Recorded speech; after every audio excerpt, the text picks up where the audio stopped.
Kadapa Telugu Desam party MLA మాధవిరెడ్డికి Telugu Desam party అధినేత Chandrababu Naidu check పెట్టినట్టు రాజకీయ వర్గాల్లో ప్రచారం సాగుతుంది. ఎందుకంటే ఇటీవల మేయర్ ఎన్నిక సందర్భంగా వైఎస్ఆర్సీపీని ఓడించి ఆ పీఠాన్ని కైవసం చేసుకుంటామని బీరాలు పలికిన మాధవిరెడ్డి ఆ సీటును కైవసం చేసుకోలేకపోగా వైఎస్ఆర్సీపీ గెలవడంతో వైఎస్ఆర్సీపీ గెలుపు తెలుగుదేశం పార్టీ అధిష్టానంలో వణుకును పుట్టించింది. అందుకే తెలుగుదేశం పార్టీ అధిష్టానం మాధవిరెడ్డికి చెక్ పెట్టింది. మాధవిరెడ్డికి ఇప్పటికే తెలుగుదేశం పార్టీ జిల్లా నాయకులతో ఎమ్మెల్యేలతో విభేదాలున్నాయి.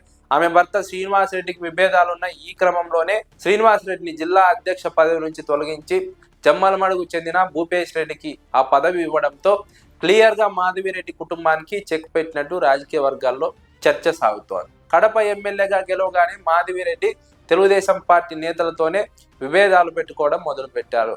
సొంత పార్టీ నేతలతో విభేదాలు, వైఎస్ఆర్సీపీ నేతలతో విభేదాలు. ఈ తీరుతో సొంత పార్టీ నేతలు విసిగిపోయారు. దీంతో అధిష్టానానికి కూడా ఫిర్యాదు చేశారు. మరోవైపు ఆమె భర్త జిల్లా అధ్యక్షుడిగా ఉండడం, ఆమె ఎమ్మెల్యేగా ఉన్న నేపథ్యంలో పార్టీ పైన పూర్తి పట్టు సాధించేందుకు ప్రయత్నించారు. కానీ తెలుగుదేశం పార్టీ అధిష్టానం మాత్రం వీరి ఆగడాలను చూసిన తర్వాత, జిల్లా నుంచి ఫిర్యాదులు వచ్చిన తర్వాత వీరికి చెక్ పెట్టాలని నిర్ణయం తీసుకున్నారు. ఈ నేపథ్యంలోనే శ్రీనివాసరెడ్డి స్థానంలో భూపేష్ రెడ్డికి అవకాశం కల్పించారు.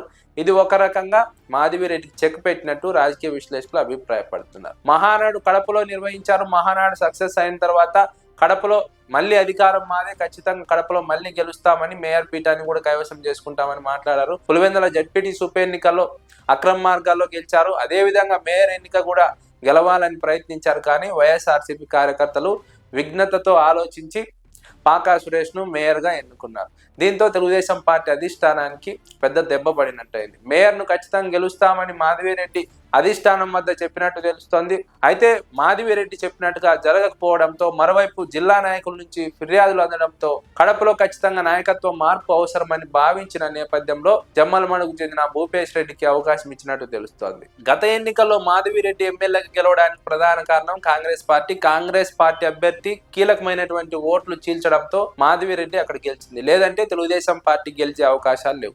గెలిచిన తర్వాత ఇష్టానుసారంగా వ్యవహరించడం మొదలైంది. వైఎస్ఆర్సీపీ పైన తీవ్రమైనటువంటి విమర్శలు చేయడం, వైఎస్ఆర్సీపీ నాయకులను ఇబ్బందులు పెట్టడం, వైఎస్ఆర్సీపీ నాయకుల్ని టార్గెట్ చేయడం మొదలు పెట్టడంతో పాటు స్థానికంగా ఉన్నటువంటి తెలుగుదేశం పార్టీ నాయకులతో కూడా విభేదాలు మొదలయ్యాయి. అదేవిధంగా కమలాపురం నియోజకవర్గ ఎమ్మెల్యే తండ్రితో విభేదాలు, అదేవిధంగా మిగిలిన నాయకులతో విభేదాల నేపథ్యంలోనే శ్రీనివాసరెడ్డిని పక్కకు తప్పించి ఆ స్థానంలో భూపేష్ రెడ్డి నియమించినట్టు తెలుస్తుంది. భూపేష్ రెడ్డికి అవకాశం ఇవ్వడం ద్వారా క్లియర్ కట్ గా పులివెందుల జెడ్పీటీసీ ఉప ఎన్నికలో పనిచేసినటువంటి నాయకులకు అవకాశం ఇచ్చినట్టు తెలుస్తుంది. పులివెందుల జెడ్పీటీసీ ఉప ఎన్నికల్లో అక్రమ మార్గంలో వైఎస్ఆర్సీపీని ఓడించడానికి, తెలుగుదేశం పార్టీని గెలవడానికి కృషి చేసినటువంటి దేవగుడి కుటుంబానికి తెలుగుదేశం పార్టీ ప్రాధాన్యత ఇచ్చినట్టు కనిపిస్తోంది.